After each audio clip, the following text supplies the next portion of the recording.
Assalamualaikum warahmatullahi wabarakatuh.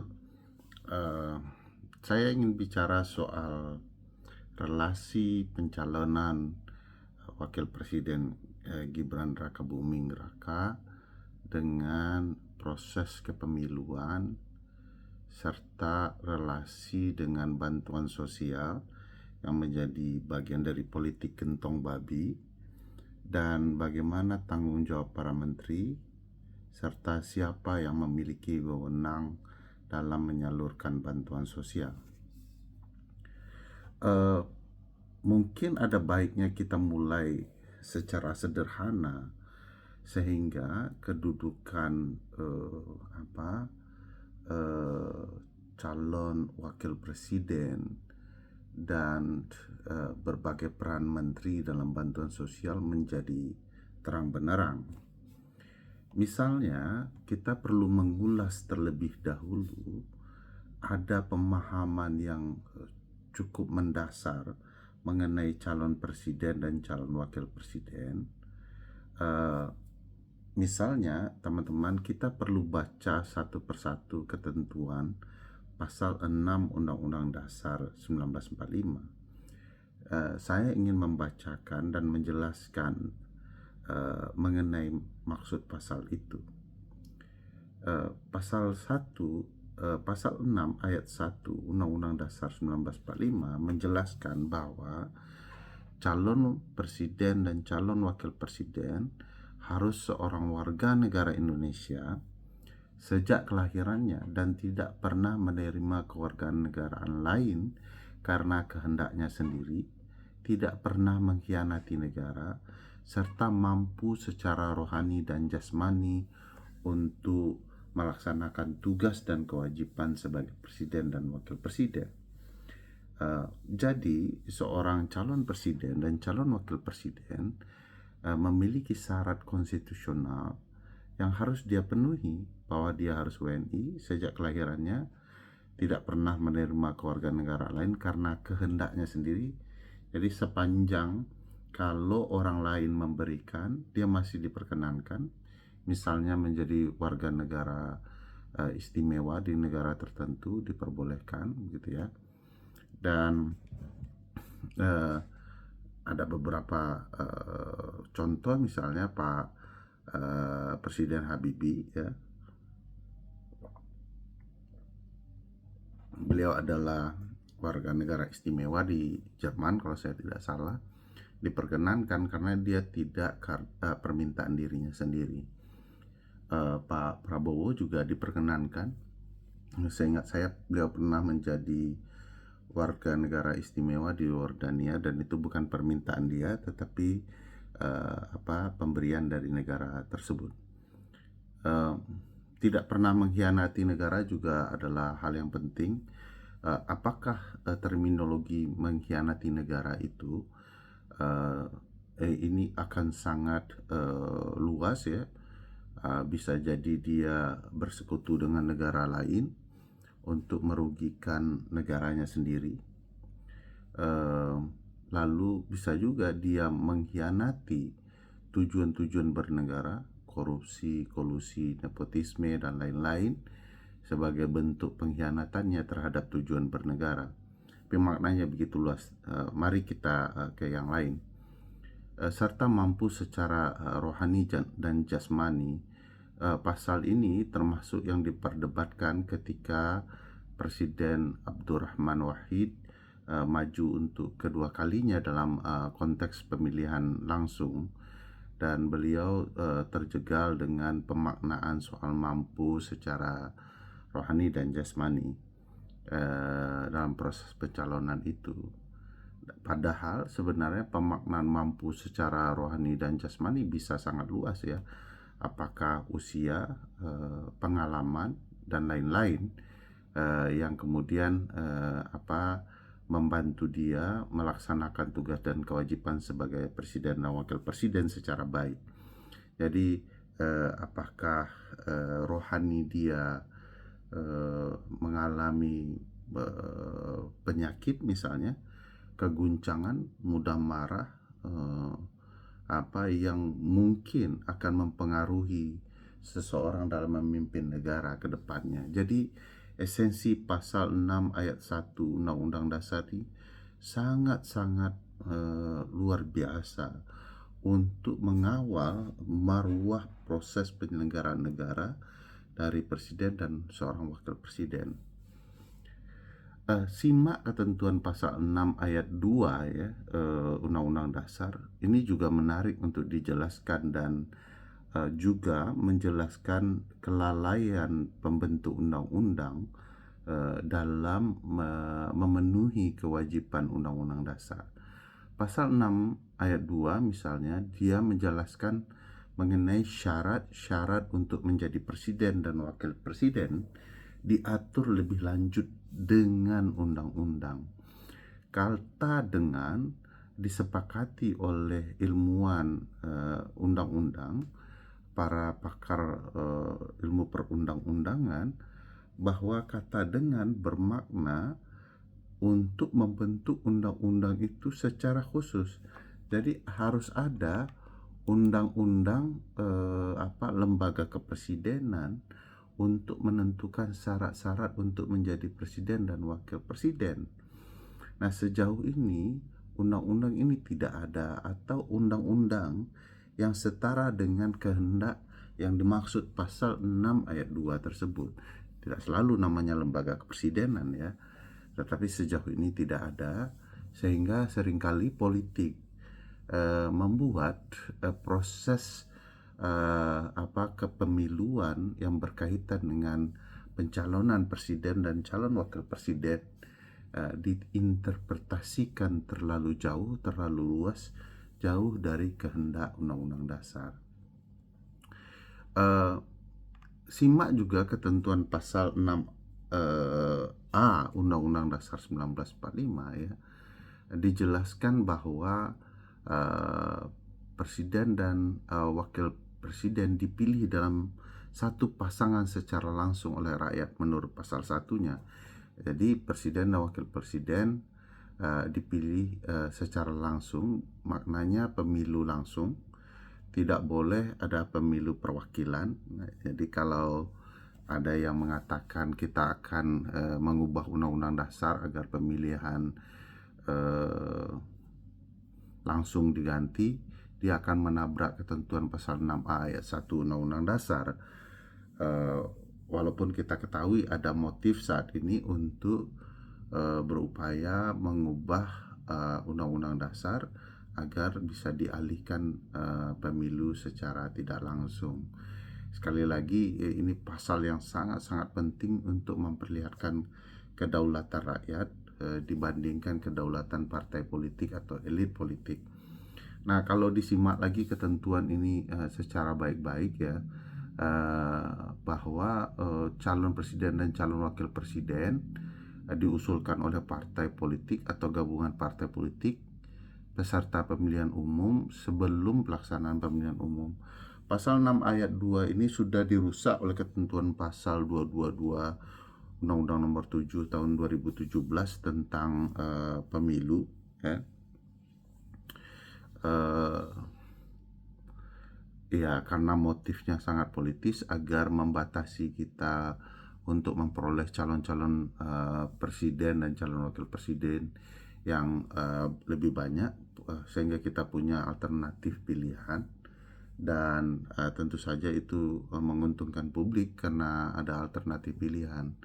Hanya partai mencoba memainkan psikologi politik bahwa seolah-olah punya banyak calon presiden itu adalah sebuah masalah, sehingga bisa memecah belah publik. Yang benar sebenarnya bukan memecah belah publik, tetapi memecah belah koalisi partai, sehingga partai punya potensi, terutama partai menengah kecil ke bawah, untuk berkembang dengan calon presidennya, sehingga ada calon-calon alternatif, karena calon-calon presiden alternatif itu akan membantu partai menjadi berkembang lebih baik dan dipilih lebih banyak. Sayangnya partai-partai yang mendominasi proses pemilihan berputar kepada partai-partai yang hampir sama, memang ada partai baru tetapi bangunan koalisinya akan sama, akan mirip-mirip begitu ya. Dan sekali lagi itu tidak akan membuat partai-partai lain tumbuh dan berkembang kecuali didominasi oleh partai yang hampir sama. Dan sekali lagi ini membuat munculnya istilah presidensial threshold di arah yang salah, karena presidensial threshold sebenarnya maknanya adalah angka-angka, syarat-syarat penentuan pemenangan seorang presiden dalam sebuah pemilu. Tidak dimaknai sebagai presidensial threshold sebagai syarat-syarat atau angka dalam mengusulkan calon presiden, karena itu tidak dikenal sebenarnya. Tapi ya sudahlah, partai-partai kita bandel dalam mematuhi konstitusi sehingga terjadi berbagai intrik dan konflik politik yang membuat pertarungan menjadi tidak sehat. Biasanya partai yang dominan atau elit-elit partai yang sangat kuat mampu mengendalikan keterpilihan dari proses pencalonan sedari awal. Menarik lagi, ketentuan pasal 6A ayat 5 Undang-Undang Dasar menyebutkan bahwa tata cara pelaksanaan pemilihan presiden dan wakil presiden lebih lanjut diatur dalam undang-undang. Kata yang digunakan adalah dalam undang-undang. Jadi diperbolehkan tata cara pelaksanaan pemilihan presiden diatur dalam sebuah undang-undang, ya tidak harus undang-undang khusus, dan kita memilih tata cara pelaksanaannya di dalam sebuah undang-undang pemilu. Tata cara pelaksanaan pemilihan ini maksudnya teknis proses pemilihan umum presiden dalam sebuah undang-undang. Beda dengan syarat-syarat untuk menjadi presiden. Jadi syarat-syarat menjadi presiden harus diatur dengan undang-undang khusus lain nih. Makanya harus ada undang-undang khusus selain undang-undang pemilu yang mengatur syarat-syarat untuk menjadi presiden. Anehnya kita dicampur ya antara syarat-syarat untuk menjadi presiden itu di dalam undang-undang pemilu juga, dan tata cara pelaksanaannya di dalam undang-undang pemilu juga. Ini bagi saya hanya teman-teman yang mencoba mendalami ilmu perundang-undangan yang sensitif dengan istilah ini. Tapi seringkali teman-teman di partai politik, di DPR dan pemerintah sebagai lembaga yang berwenang membentuk undang-undang tidak terlalu mempedulikan kredo-kredo hukum tata negara yang sangat penting untuk menjaga stabilitas bertata negara. Dan itu juga akhirnya menyebabkan problematika serius di undang-undang pemilu kita, di mana dia bisa diubah dengan berbagai kepentingan. Salah satu yang sangat menarik adalah keberadaan undang-undang pemilu, terutama pasal 169 huruf Q Undang-Undang 7 2017 yang mengubah syarat pencalonan presiden dan calon wakil presiden melalui putusan MK nomor 90. Dan putusan ini terang menarik karena sebagaimana dijelaskan oleh banyak kalangan, bagi yang nonton film Dirty Food juga mengetahui bagaimana permainan putusan 90 yang saat ini digadang-gadangkan oleh tim kuasa hukum calon presiden 02 bahwa itu sebagai putusan yang sah. Padahal dalam konteks berhukum, putusan yang khilaf salah begitu ya, itu akan ada upaya memperbaikinya dengan putusan yang lain. Putusan ini khilaf dan salah karena kalau diperhatikan komposisi hakim yang memutuskan, sebenarnya putusan ini tidak memiliki suara mutlak, karena minimal suara mutlak di dalam putusan MK harus didominasi oleh 5 orang hakim. Kalau dibaca standing dari masing-masing hakim dalam putusannya melalui pertimbangan, sebenarnya terdapat 4 hakim yang menolak Gibran mencalonkan, 2 hakim menolak Gibran tetapi memperbolehkan gubernur atau yang pernah atau sedang, DPR dan lain-lain untuk bisa mencalonkan menjadi calon presiden. Jadi dua ini hanya khusus, dia menolak dia menolak bupati, wali kota, calon legislatif lain untuk maju menjadi calon presiden atau calon wakil presiden. Hanya boleh menurut 2 hakim ini calon presiden atau calon wakil presiden berasal dari gubernur meskipun dia berusia di bawah 40 tahun.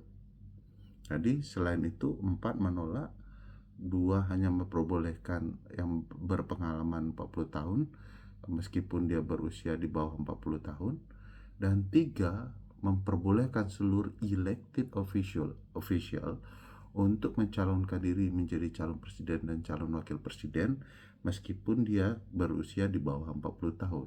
Jadi ada alternatif dibuat oleh putusan 90. Dan sama sekali kalau dibaca, Gibran Rakabuming Raka tidak memenuhi syarat untuk memperoleh posisi atau syarat alternatif di bawah usia 40 tahun untuk dapat menjadi calon wakil presiden.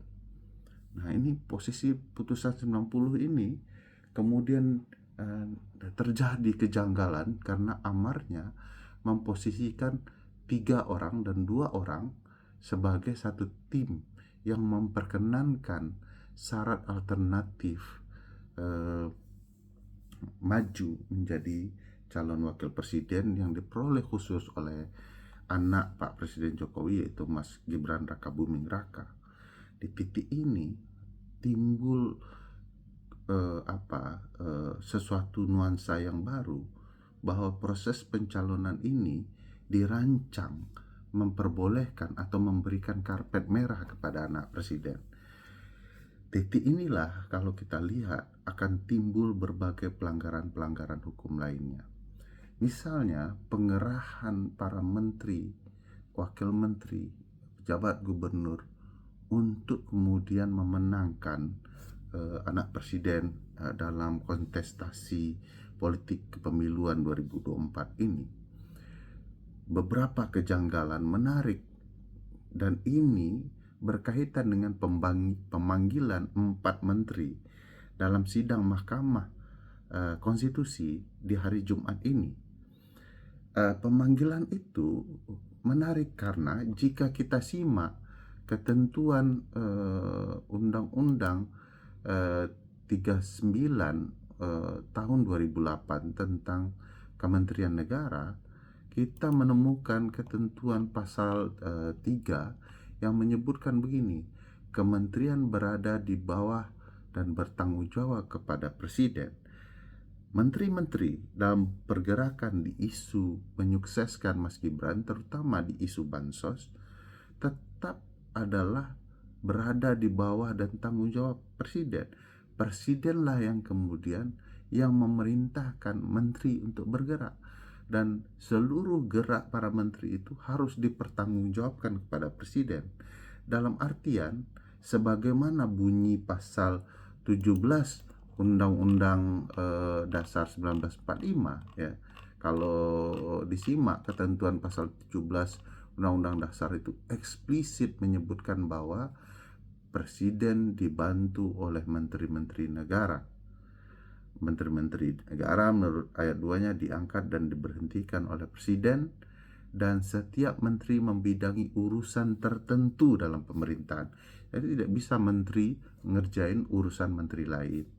Nah, jika disimak ketentuan ini dan ketentuan pasal 3 Undang-Undang Kementerian Negara itu, sebenarnya kita sudah tahu dalam soal urusan bantuan sosial, ya, menteri mana yang bertanggung jawab. Kalau disimak ketentuan pasal 14, Undang-Undang nomor 14 tahun 2019, junto Undang-Undang nomor 11 tahun 2009, ya, yang berkaitan dengan pekerja sosial dan kesejahteraan sosial. kita akan skip Undang-Undang 11 tahun Undang-Undang 14 2009, karena isu bantuan sosial itu hanya satu kata di dalam undang-undang itu.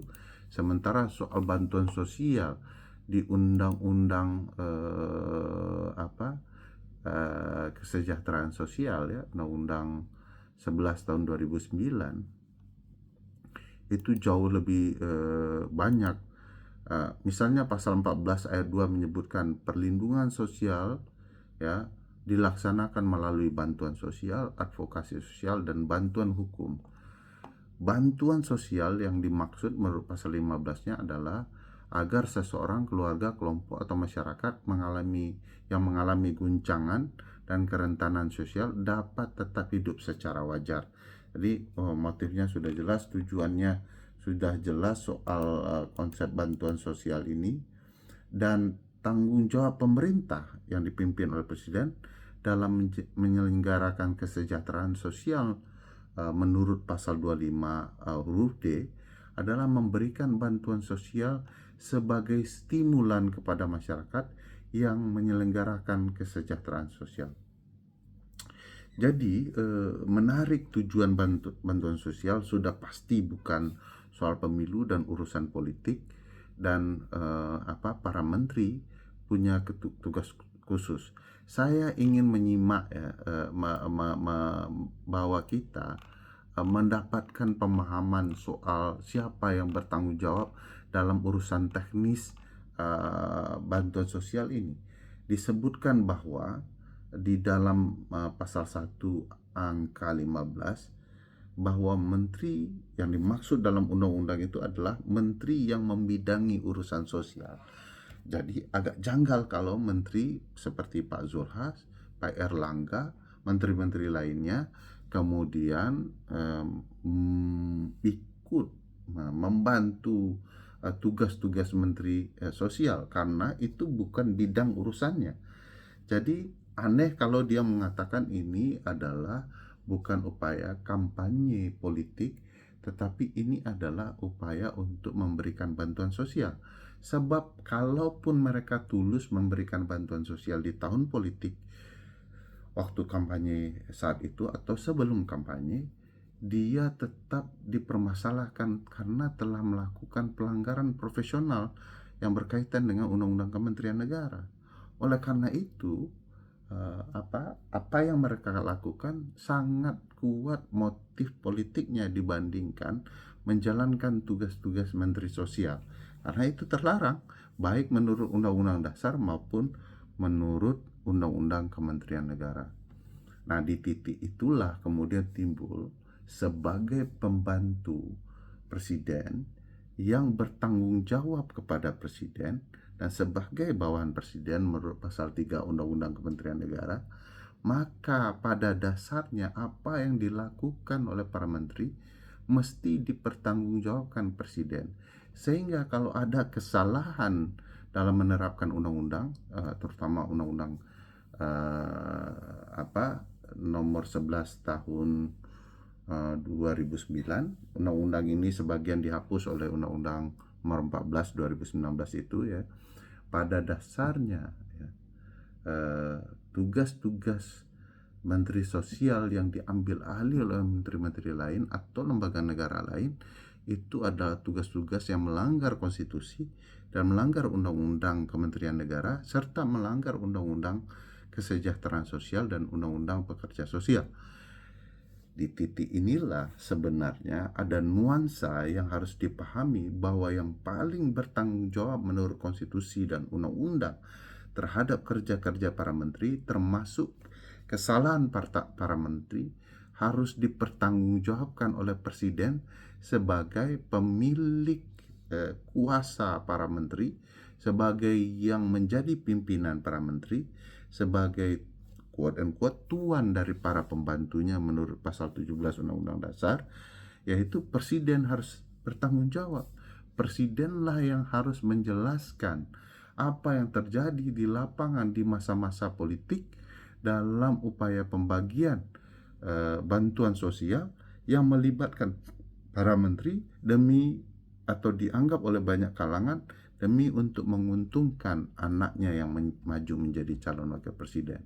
Sekali lagi, ini perlu dipahami baik-baik kronologis peristiwa di lapangan dan pertanggungjawaban normatifnya dalam ketentuan peraturan perundang-undangan.